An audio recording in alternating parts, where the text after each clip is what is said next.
존 뉴턴이라는 사람이 있는데, 이 사람은 18세기 영국의 그 노예선 선장이었습니다. 그는 매우 방탕했고 무엇보다도 굉장히 폭력적인 사람이었습니다. 자신과 다른 사람들, 자신에게 반역하는 사람들은 그 해치고 죽이는데 자비와 사랑이라는 것이 요새 말로 1도도 없는 사람이었습니다. 특별히 흑인 노예들한테는 아예 공포의 대상이었습니다.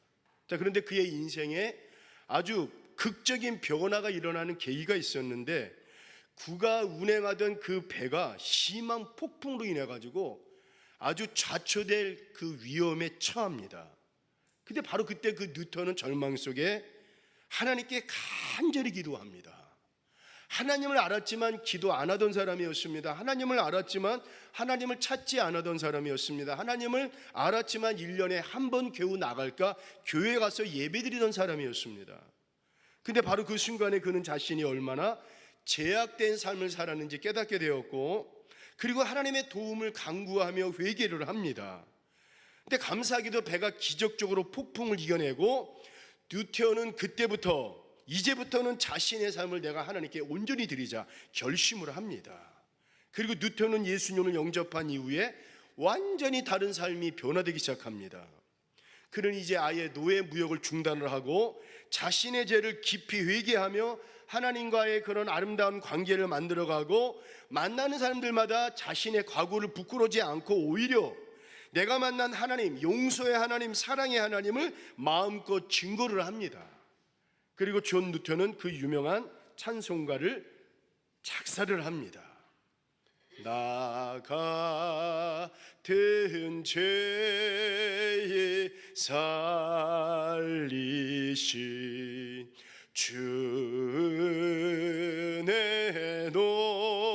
놀라와 잃었던 생명 찾았고 광명으로 돋네. 그 유명한 찬송가 어메이징 그레이스를 작사를 하지 않습니까? 존 뉴턴이 쓴 그 일기에 보면 이런 내용이 있습니다. 예수 믿기 전에 나는 폭력적인 사람이었습니다. 예수 믿기 전에 나는 혈기가 많은 사람이었습니다. 누군가를 사랑하고 누군가를 품어주고 누군가를 용서해준다, 나는 절대로 그런 사람이 아니었습니다. 그런데 그런 죄인에게 우리 주님이 내게 오셔서 나를 변화시켜 주셨는데, 특별히 우리 주님은 나를 사랑의 사람으로 변화시켜 주셨습니다. 전에는 흑인들을 욕하고 때리고 저주하고 심지어는 탈출하고 도망가는 노예는 여지없이 죽이까지 했는데, 이제는 그 노예들을 보면 안아줍니다, 품어줍니다, 손잡아줍니다, 용서해줍니다. 죽어 마땅할 이 죄인을 다시 살려주신 예수 그리스도의 사랑으로 나도 역시 저들을 평생 사랑하고 안아주고 섬기다가 저 먼 훗날 저 천국에서 우리 주님을 만나겠습니다. 그런 내용이 있습니다. 그래서 여러분, 사랑으로 도와라. 그래서 여러분, 예수 믿고 진짜 변화된 게 뭡니까? 사랑으로 도와라. 사도 베드로를 보세요. 일자 무식의 어부 출신입니다. 그리고 베드로의 그 성격이 뭡니까? 나서기 좋아합니다. 잘난 줄 알고, 혈기는 얼마나 또 잘 부립니까? 칼을 얼마나 잘 쓰는지 상대방의 귀를 단번에 베어버릴 정도로 그렇게 칼을 잘 씁니다. 거짓말은 또 얼마나 잘합니까? 예수님을 모른다고 거짓말 너무 잘합니다. 그런데 이르던 자가 부활하신 예수님을 다시 만나고 그 뒤로 마가의 다락방에서 성령을 체험하고 진짜로 변합니다. 어떻게 변합니까? 베드로가 말씀을 전하니까 3,000명이 세례를 받고 하나님의 백성이 되는 놀라운 일이 막 일어납니다. 여러분, 이게 기적입니까? 정말 눈에 보이는 이런 것들이 기적입니까? 그런데 오늘 본문의 말씀을 보니까요, 베드로는 단호하게 아니라고 이야기를 합니다. 바로 뭐예요? 예수님 믿고 이런 눈에 보이는 것이 기적이 아니라 바로 이게 기적이에요. 나 같은 사람이, 이 죄인된 사람이, 거짓말하는 사람이, 혈기 부리는 사람이, 자기 잘난 줄 알고 그런 인간적인 사람이, 나 같은 사람이 변해가지고 예수를 믿고 구주를 믿고 일상의 삶 속에서 때로는 사람들한테 보이지도 않고 때로는 사람들한테 눈에 띄지 않는 소소한 삶이지만, 때로는 누가 알아주지 않는다 할지라도, 누가 그렇게 산다고 박수 쳐주지 않는다 할지라도 바로 이겁니다. 예수 그리스도의 사랑을 나타내고 예수 그리스도의 사랑을 만들어내는 사, 바로 이게 기적 중에 기적이라고 이야기를 합니다. 그래서 베드로는 뭐라고 얘기합니까? 베드로후서 1장 4절 한번 읽어보겠습니다. 시작. 이로써 그 보배롭고 너희가 정욕 때문에 세상에서 썩어질 것을 피하여 신령한 성품에,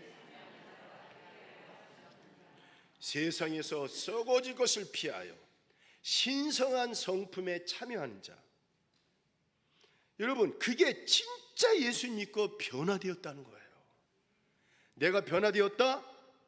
여러분, 예수님의 신성한 성품에 참여하는 자가 되어야 돼요. 더 정확히 말을 한다면 예수님을 닮아가는 삶, 아니 여러분, 우리의 삶 속에서 예수님의 삶을 만들어가는 삶, 바로 이것이 진짜 예수 믿고 교회 다니면서 변화가 되었다는 거예요.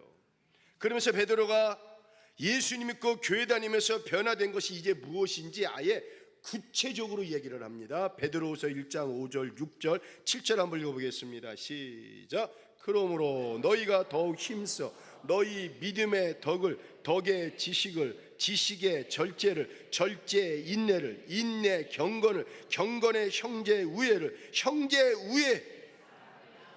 여러분, 믿음대로 산다는 게 뭡니까? 덕을 세워야 돼요. 덕을. 그리고 예수 그리스도를 아는 지식이 많아야 돼요. 세상의 지식 자랑하면 안 돼요. 우리 믿는 자들은 세상의 지식 자랑하는 것이 아니라 예수님 아는 지식 자랑해야 돼요.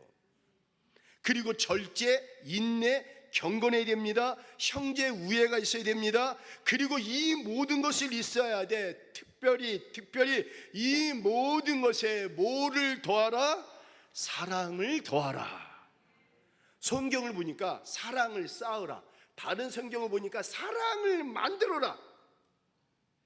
그래서 예수님 믿고 변화되었다, 교회 다니고 변화되었다, 예수님의 여러분 신성한 성품에 참여하는 자의 모습은 다른 것이 아니라 사랑을 쌓는 자가 되어야 돼. 사랑을 만들어내는 자가 되어야 돼요. 누가복음 말씀을 보면은 탕자에 관한 비유의 말씀이 나옵니다. 그렇게 자식을 애지중지 키웠는데 이제 좀 머리 컸다고 어느 날 아버지가 아버지한테 그것도 따지듯이 자기가 받을 유산을 미리 달라고 큰 소리를 뻥뻥 치는 거예요. 저 같으면 혼이라도 냈을 텐데 이 아버지는 아무 말 하지 않고 둘째 아들에게 모든 것을 다 줍니다. 주면서 그 둘째 아들의 미래가 뻔히 알지만 아무 말 하지 않고 줍니다. 근데 그 둘째 아들은 그 아버지의 귀중한 유산을 가지고 세상에 나가서 허랑방탕 다 탕진하여 버리고 거지가 됐는데 상거지가 돼가지고 여러분 아버지 집으로 향합니다. 그런데 그 아버지는 어떡합니까? 그 못난 아들을 날마다 기다립니다. 그리고 그 못난 아들을 용서해 줍니다. 이 얼마나 못난 아버지입니까? 이 얼마나 세상 말로 멍청이 같은 아버지입니까? 좀 혼내야 되잖아요. 꾸중 내야 되잖아요. 야, 너 몇 년간 너는 자식이 아니라 품꾼으로 일해서 그 돈 갚아라. 그렇게 해야 되는 거 아닙니까? 그런데 그 아버지는 그렇지 않습니다. 탕자의 아버지를 통해 우리 주님의 사랑을 알려주십니다. 어떤 사랑입니까? 끝까지 기다려줄 줄 아는 사랑, 누가 뭐래도 품어주고 안아주는 사랑. 그리고 전 이런 사랑이 참 좋아요. 야, 너 왜 그랬어? 너 왜 이렇게 못나? 너 나한테 사과해야 되는 거 아니야? 너 나한테 무릎 꿇어. 여러분, 그런 게 아니라 아무 말 하지 않고 그 못난 아들을 두 팔을 벌려서 아들 일로 와, 꼭 끌어안아줍니다. 아들 너 힘들었지? 등허리 두들겨 줍니다. 아들 아버지 품에 와. 그러면서 그 아들을 말없이 꼭 끌어안아줍니다. 그 못난 아들을 안아주는 그 따뜻한 사랑. 여러분, 우리가 예수님 믿고 교회 다니고 변화되었다? 이런 모습이 변화되었다고 말을 할 수가 있는 거예요. 엊그제 중국이랑 우리나라가 축구했잖아요. 중국이 굉장한 경기였습니다. 여러분, 중국 선수들이 엄청나게 신경을 쓰고 우리나라가 한 골이라도 넣지 못하도록 얼마나 애를 썼습니까? 근데 결국에 우리나라가 이겼어요. 경기 후에 중국 선수가 앉아서 울고 있는데 바로 그때 우리나라 선수 중에 손흥민 선수가 가서 그 중국 선수 앉아있는 선수를 손잡아 일으켜 세워주고 그 중국 선수를 여러분 꼭 끌어안아 주었습니다. 세계적인 손흥민 선수, 여러분 손흥민 선수는 정말 세계적인 선수입니다. 그 세계적인 손흥민 선수라는 말보다도 그냥 이 모습에 전 세계 모든 사람들이 감동을 합니다. 나도 힘들지만 나보다 더 힘들고 아픈 상대방을 찾아가서 손을 잡아 일으켜 세워주고 말 없이 꼭 끌어안아주는 모습, 그게 여러분 우리 주님의 모습 아닙니까? 손흥민 선수는 우리가 잘 아는 것처럼 기독교 신자입니다. 늘 어디서나 자신의 성공과 경기력에 대해서 하나님께 감사드린다고 고백을 합니다. 아버지의 엄격한 축구 훈련도 있었지만 손흥민 선수가 힘들고 지칠 때마다 기도의 그 어머니가 아들 일로 와, 오늘 수고했지? 따뜻하게 안아주면서 등 두들겨주면서 기도해 주었던 그 사랑의 어머니의 기도를 덧입고 그 역시 그 누군가를 따뜻하게 안아주는 사람이 되었다고 고백을 합니다. 운동하는 사람들은 선후배 관계가 굉장히 중요합니다. 그런데 여러분 그 후배가 여러분 덤비지 않았습니까? 이강 누구라는 사람, 제가 구체적으로 말하면 또 큰일 날 것 같아요. 그 이강 선수를 좋아하는 사람이 그 여자 선수들이 너무 많더라고요. 우리 딸도 좋아하더라고 보니까. 예. 그래서 이강 누구가 여러분 자기와 덤비지 않았습니까? 여러분 저도 지난 시간 운동하고 아이들 많이 데려봤지만 운동하는 후배가 선배한테 덤빈다는 건 있을 수가 없어요. 근데 여러분 결국 어떻게 합니까? 비록 자기 손까지 부러졌지만 야 일로 와 하면서 여러분 꼭 끌어안아주고 결국 이강 누구가 이번에 꼬리를 놓습니다. 여러분 오늘 우리도 우리 주님께 받은 많은 달란트가 있지만 여러분 저는 이겁니다. 주일날 우리가 예배드리고 가는 것도 좋아요. 예배드리면서 우리가 쉼 얻고 세임 얻고 가는 것도 좋아요. 우리가 여러분 주일날 맡겨진 사역 누가 보든 안 보든 여러분 묵묵히 감당하는 여러분들 얼마나 귀하고 아름답습니까? 그런데 여러분 그것도 좋지만 진짜 우리가 할 일이 뭐냐면요, 주님의 사랑으로 가서 누군가 손 한번 잡아주는 겁니다. 주님의 사랑으로 누군가 한 사람 기도해 주는 거예요. 주님의 사랑으로 누군가 한번 등허리 두들겨주면서 용기를 주고, 주님의 사랑으로 누군가 힘들어하는 사람 격려해주고, 때로는 누군가 한 사람 지치고 힘든 그 누군가를 꼭 끌어안아주는 모습, 바로 이 모습이 진정한 교회와 성도의 모습일 것입니다. 오늘 여러분들에게 물어보겠습니다. 오늘 여러분들에게 이런 사랑이 있습니까? 역으로 생각해 보세요. 여러분들을 끝까지 기다려주시는 우리 예수님의 사랑이 있었기에 여러분들이 이 자리에 있는 거 아닙니까? 또 끝까지 품어주는 누군가의 사랑이 있었기에 여러분들이 이 자리에 있는 거 아닙니까? 저도 모교에서 가출하기도 하고, 가출 안 했지만 가출하고 싶은 마음도 있고, 저도 정말 세상 친구들과 같이 모두 하고 그렇게 정말 저도 왜 반항기가 없었겠습니까? 그런데 그때마다 교회 가면은 왜 제 이름을 불러가면서 기도해주는 그런 교인들이 왜 이렇게 많은지 몰라요. 대경이. 그러니 여러분, 제가 그 기도 소리를 듣고 내가 어디 가겠습니까? 가출하고 싶어도 꼭 참았어요. 여자친구 일찍 사귀고 싶어도 사귀지도 못했어요. 여러분, 그런 사랑이 있었기 때문에 제가 그 자리를 지키고 있었고, 내가 이 믿음의 자리에 오지 않았나? 저는 그렇게 생각을 한번 해봅니다. 오늘 여기 모태신앙 많이 있잖아요, 여러분. 모태신앙 되신 분들, 여러분들의 부모님이 될 것입니다. 그분들이 눈이 오나 비가 오나 바람이 부나 저희 어머니가 그랬던 것 같아요. 여러분들을 주님의 사랑으로 기도해주고, 여러분들이 그 믿음의 자리에 오기까지 그 부모님 되신 분들 인내하며 기도하셨던 그 부모님들의 사랑이 있었기에 오늘 여러분들이 이 자리에 있는 것입니다. 그리고 정말 못난 저와 여러분들이지만 아무 말하지 않고 못난 우리들을 두 팔 벌려 안아주신 우리 예수님의 따뜻한 사랑이 있었기에 오늘 여러분들이 이 자리에 있는 줄로 믿습니다. 예수님의 신성한 성품에 참여하는 자는 다른 자가 아니라 바로 이런 자의 모습입니다. 고린도전서 13장 말씀을 보면 신약 시대 때 초대교회 중에 그 고린도 교회가 있습니다. 그런데 이 교회가 교회에 걸맞게 아주 은사가 많습니다. 교회가 아주 체계적으로 잘 잡혀 있습니다. 찬양의 은사를 가진 사람들이 얼마나 많은지 아주 정말 너무 잘합니다. 성경은 얼마나 잘하는지 그 지역 성경대회에 나가면 1등을 할 정도로 은사가 많습니다. 아주 다양한 은사를 가진 자들이 너무나 많은 거예요.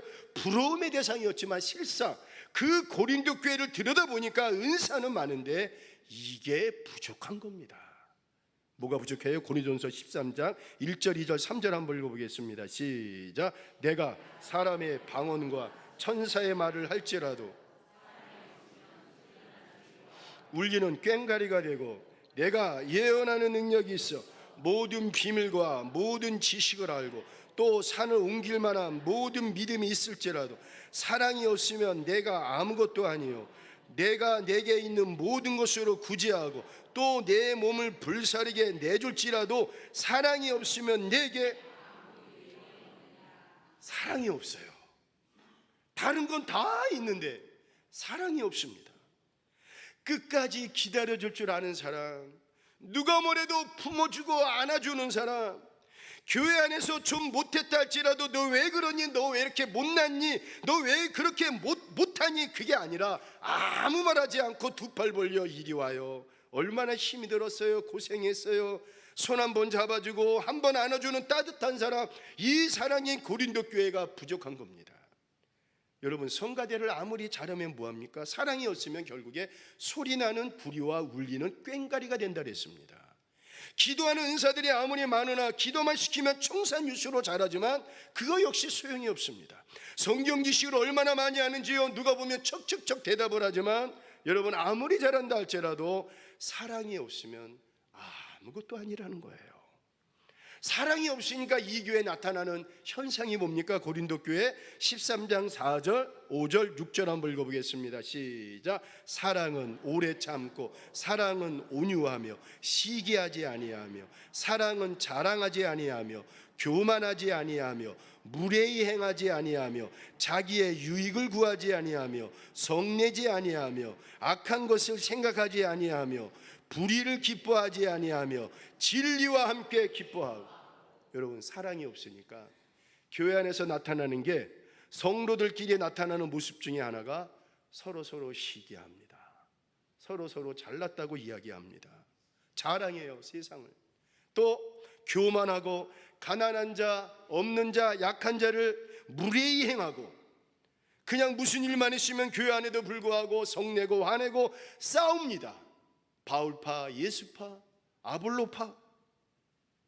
여러분, 교회를 다니고 예수를 믿는다 하지만 내 안에 주님의 사랑이 없으면 서로 시기하고 서로 잘났다고 자랑이나 하고 교만하고 자기보다 못한 자들을 섬기는 것이 아니라 무례히 행한다는 거예요.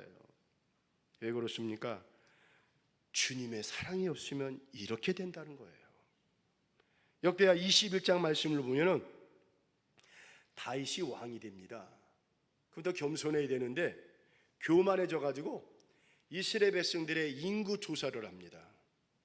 근데 이렇게 하는 게 하나님 보시기에 악하게 여기셔가지고 벌을 내리셔가지고 3일 동안 이스라엘 나라에 전염병이 임해가지고 7만 명이 죽어나갑니다. 그때 가서야 다윗이 깨닫고 어떡합니까? 여부수 사람 우르란의 타작마당을 살려고 해요. 제발 나한테 그 땅을 좀 파세요. 내가 당신이 원하는 대로 돈을 주겠습니다. 큰 돈을 달라고 하면 내가 다 주겠습니다. 빨리 그 땅을 사서 내가 하나님 앞에 내가 예배 드리고 싶습니다. 결국에 그 땅을 사가지고 예배를 드리는데 이 다윗이 어떻게 예배 드립니까? 21장 8절 한번 읽어보겠습니다. 시작. 다윗이 하나님께 아뢰되 내가 이 일을 행함으로 큰 죄를 범하였나이다. 이제 강구하옵나니 종의 죄를 용서하여 주옵소서. 내가 심히 미련하게 행했나이다 하니라. 여러분, 그냥 예배가 아니라 호쿠마 주석, 여러 가지 많은 주석을 보면 다윗이 여러분 예배를 드리는데 눈물로 코에서 나오지요, 눈에서 나오지요.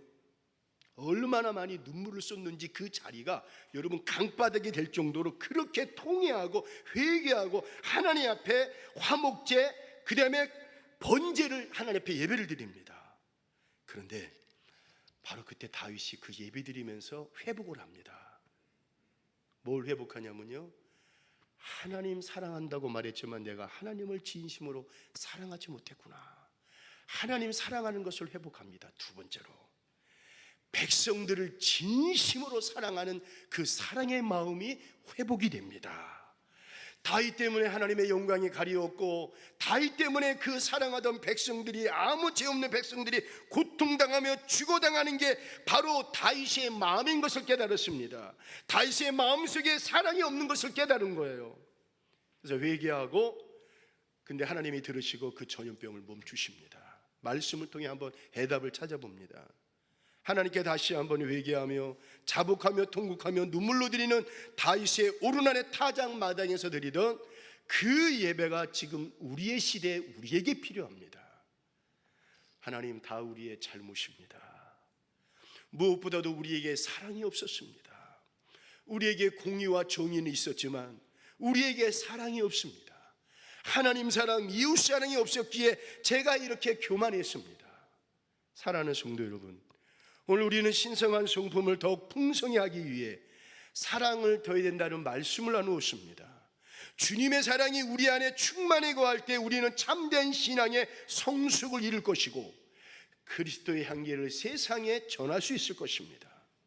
베드로는 그의 서신에서 우리에게 믿음의 덕의 지식을, 지식의 절제를, 절제의 인내를, 인내의 경건을, 경건의 형제의 우애를, 그리고 마지막에 형제의 우애에 사랑을 더하라. 이 모든 덕목들이 결국 사랑으로 완성이 되는 겁니다. 사랑은 하나님께서 우리에게 주신 가장 큰 계명이자 예수님이 우리에게 보여주신 가장 완전한 모델입니다. 우리가 서로 사랑할 때 하나님은 우리 안에 거하시고 그의 사랑이 우리 안에 온전해지는 것입니다. 여러분, 이거는 감정이 아니라 행동으로 나타나야 할 실천적 우리의 사랑입니다. 이제 우리는 우리의 삶 속에서 이 사랑을 실천합시다. 가족을 향해, 이웃을 향해, 우리 교회 안에 큰 게 아니라 작은 친절, 작은 겸손, 작은 온유, 작은 낮아짐, 따뜻한 악수, 따뜻한 포옹, 따뜻한 말 한마디. 아이고, 오늘 멋지네요. 오늘 왜 이렇게 이뻐요? 오늘 너무너무 멋있네요. 오늘 목소리가 아주 그냥 힘이 차네요. 아멘을 한 번도 안 하면 제가 이상하잖아요. 여러분, 그런 따뜻한 말 한마디, 따뜻한 여러분 때로는 눈길, 따뜻한 그 마음. 여러분, 사랑은 우리가 선택이 아니라 우리의 본질이 되어야 됩니다. 고린도전서 13장 13절 말씀 기억합시다. 그런즉 믿음, 소망, 사랑, 이 세 가지는 항상 있을 것인데 그 중에 제일은 뭐다? 사랑이다. 이 사랑을 더하는 삶을 통해 우리 모두가 주님의 신성한 성품에 참여하고 그리스도의 완전한 사랑을 이 세상에 전하는 빛과 소금의 역할을 감당하시는 세길의 모든 성도들 되시기를 이 시간 주의 이름으로 축원을 드리겠습니다. 우리 찬양하겠습니다.